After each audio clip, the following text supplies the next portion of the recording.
Does anybody still watch Main Event in 2023? WWE Main Event first started in 2012 as a secondary show for the WWE airing on Ion Television.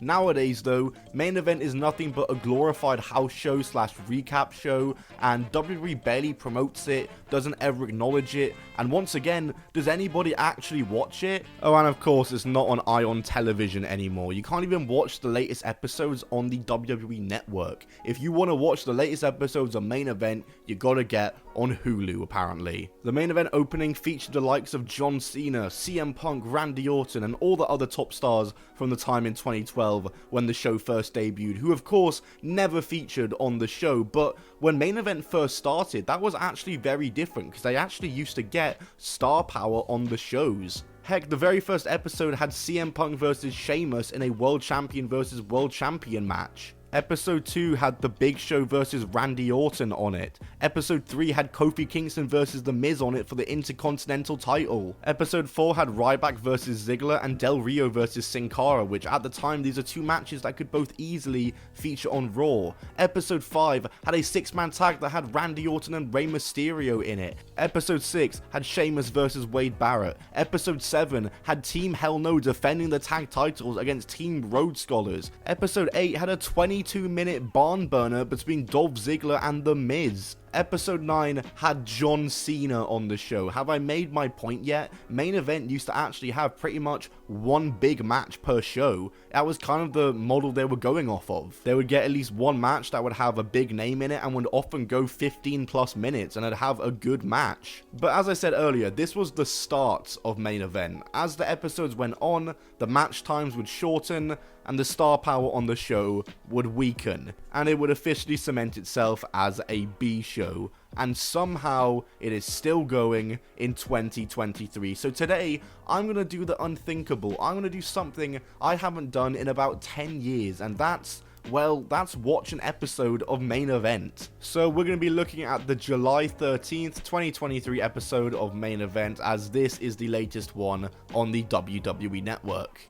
We get the opening intro and the opening package, and we see the likes of Cody Rhodes and Charlotte Flair, Drew McIntyre, Seth Rollins, Judgment Day, and even Roman Reigns in the intro, as we go straight into Natalya versus Xia Li.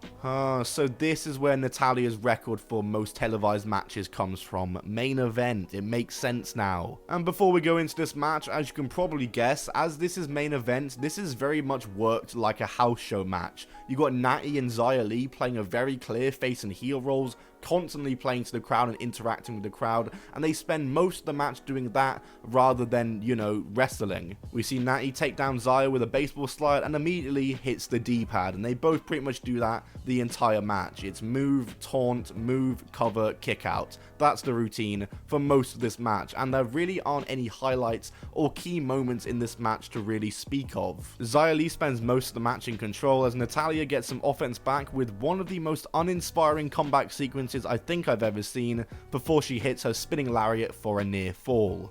Ending sequence now as Xia goes for a knee in the corner, but Natalya moves out the way and takes advantage and locks in the sharpshooter for the submission victory.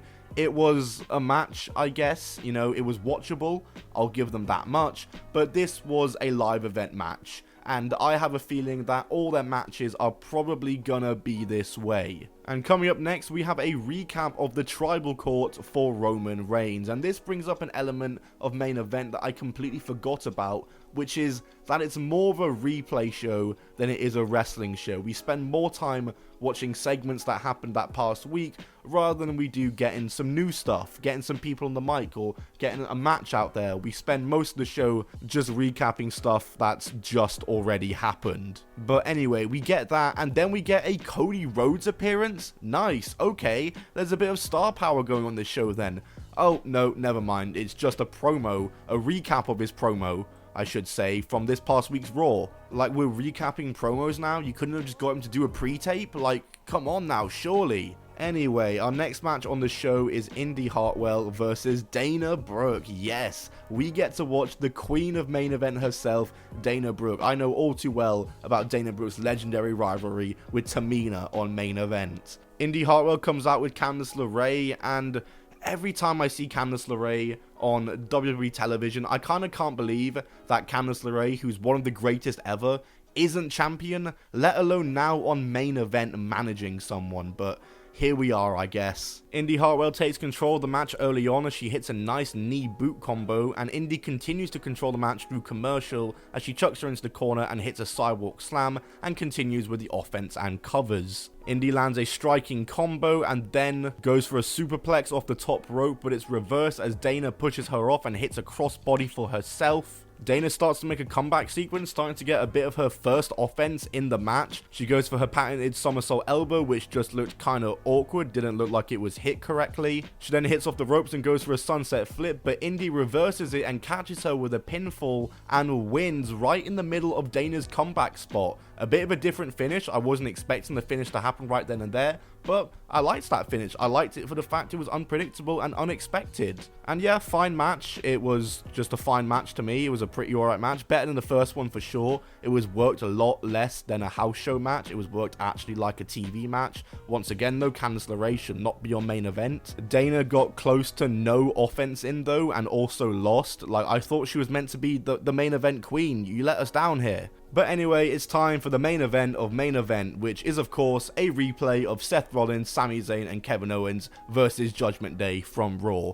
Just brilliant. So my impression of Main Event is that, well, I don't really have an impression of it. That was quite potentially the most nothing wrestling show I've ever seen. It was 2 matches and just recaps. One of the matches was definitely better than the other, that's for sure. Natalya versus Xia Li was completely just a house show match, whereas Indy versus Dana Brooke could have easily been a match on Raw. It probably was as good as any match I usually see on Raw. But you know, these are 2 people that aren't getting built up in any way on Raw, hence why they're on Main Event. But if they really wanted to improve the show, which they don't really need to, nor will they probably ever, bring it back to that one good match format where there's one big match every show, because that was good. Just have 2 guys have the match, they can work it the way they want to, they can promote it the way they want to. Like, let the wrestlers have the freedom to have a match on Main Event, promote it themselves, and you know, you can broadcast a match on social media. It doesn't have to be on Hulu. Like, let more people see it. It's a good way to get people who aren't on TV involved. They can have a big match where they can work it in a good way. And it's just a way to get more guys involved doing something on your television shows.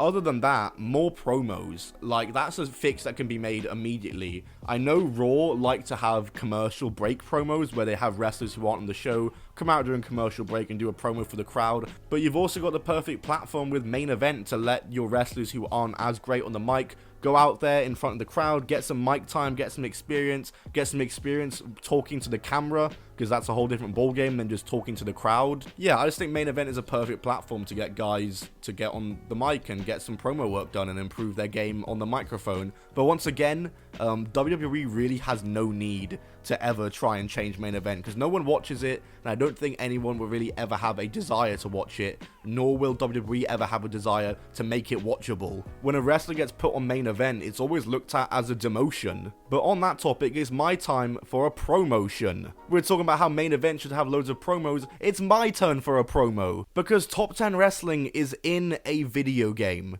And that's legit. It's called WrestleQuest. It's coming out on Steam this Tuesday. It's a wrestling RPG game, a turn-based RPG game. It looks really fun. Full disclosure, I'm not being paid anything to say this. I'm just quite literally in the game, or should I say, there's a Top 10 Wrestling sign in the game, and there's going to be a giveaway announced soon, but essentially I'm going to do a giveaway where the first person to find that sign in the game is going to win something, and I'll announce that very shortly. But in the meantime, get pre-saving, get pre-ordering. It's linked down below. WrestleQuest. Yeah, I'm very excited for it. Anyway, thanks for watching, like and subscribe, and I'll see you in the next one. Bye!